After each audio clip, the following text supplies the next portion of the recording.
देखिए पूज्य जगतगुरु शंकराचार्य स्वामी श्री स्वरूपानंद सरस्वती जी महाराज ज्योतिष एवं द्वारका शारदा पीठ के शंकराचार्य जी थे। उनके न रहने के बाद अभी उन पीठों पर उनके दो शिष्य द्वारका शारदा पीठ पर जगतगुरु शंकराचार्य स्वामी सदानंद सरस्वती जी महाराज को शंकराचार्य बनाया गया है और ज्योतिर्मठ पर पूज्य स्वामी श्री अहिमुक्तेश्वरानंद सरस्वती जी महाराज को शंकराचार्य बनाया गया है। एक बार तो ऐसा रहा कि एक साथ शिविर लग गया था, पर इस बार ये निर्णय लिया गया था करीब 6 महीने पहले कि जो भी माघ में शिविर लगेगा वो दोनों पीठ का अलग अलग लगेगा। इसको लेकर हम कुंभ मेला अधिकारी जो विजयकरण आनंद जी हैं उनसे मिले थे 2 महीने पहले और हमने उनको एक आवेदन दिया था और बताया भी था कि हम चाहते हैं कि दोनों पीठ का शिविर अलग अलग लग जाए। तो उन्होंने इस पर सहमति जताई थी और उन्होंने कहा कि समय आने दीजिए और हम लोग इस पर विचार कर लेते हैं। जब भूमि आवंटन का समय आया उसके पहले ये पता चला कि त्रिवेणी मार्ग पर भूमि ही नहीं है और गंगा में कटान में भूमि चली गई है। अब पता नहीं अधिकारी हमारे पास आए और उन्होंने एक दूसरी जगह बताने का सुझाव दिया। 4 तारीख को हमको बुलाया गया, हम शाम को गए भी और एक जो है नाग बासुकी पर भूमि दिखाई गई और दूसरा एक नाला है यहाँ उसके सामने थी।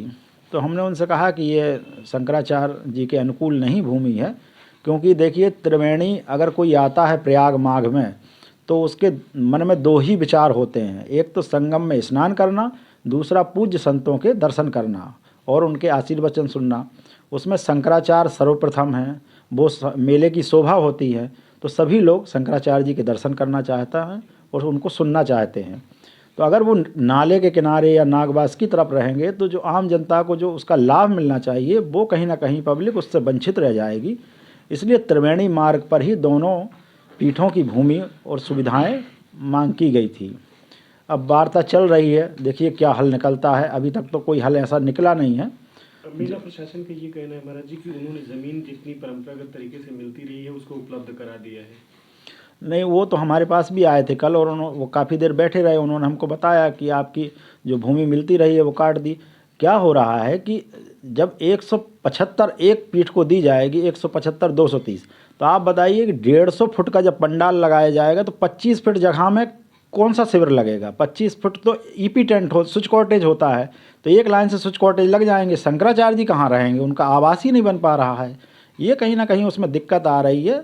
तो अब देखिए आगे क्या होता है। उन्होंने कहा कि हम कोई इंजीनियर भेजते हैं, आपको वो बताएगा कैसे बन सकता है। हमने कहा कि आप ही लोग लगा दीजिए, शंकराचार्य जी आ जाएंगे, रहेंगे, उसमें कोई दिक्कत नहीं है।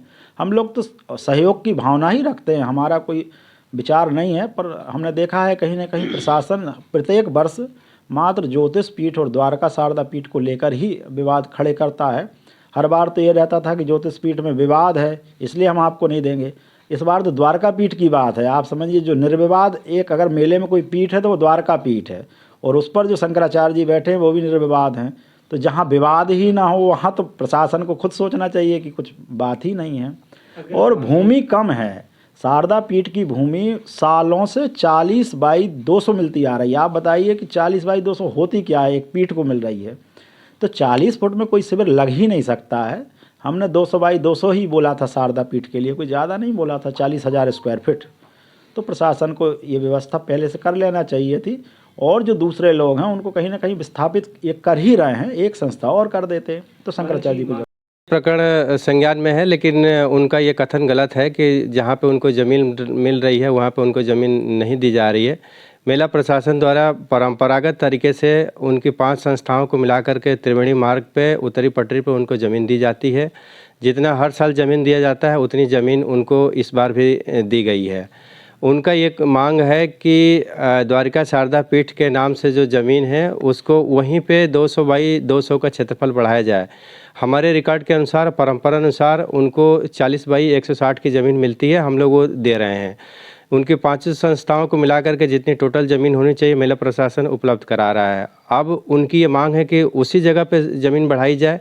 जैसा कि हम लोग जानते हैं इस बार गंगा जी का त्रिवेणी, काली और मोरी पे कटान हुआ, लगभग 700 फीटें ज़मीनें कट गई हैं।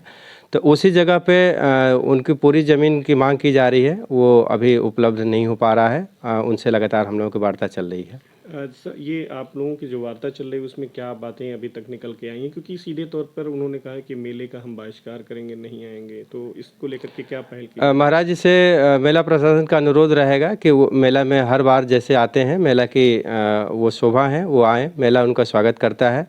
गंगा जी कटान की वजह से जो ज़मीनें बाकी संस्थाओं को काली त्रिवेणी पे कम पड़ी है, इसके बावजूद भी उनको जितना उनको क्षेत्रफल मिलना चाहिए मेला प्रशासन उनका पूरी क्षेत्रफल उपलब्ध करा रहा है। अब उनकी मांग है कि हमें उसी जगह पे और 200 गुणे 200 की ज़मीन दी जाए, तो वो संभव नहीं हो पा रहा है। महाराज जी को ज़मीनें जो है और भी विकल्प के रूप में 2 जगहों पे दिखाया गया है। महाराज जी की सहमति प्राप्त होते ही हम लोग उनको बसाने का कार्य प्रारंभ करेंगे।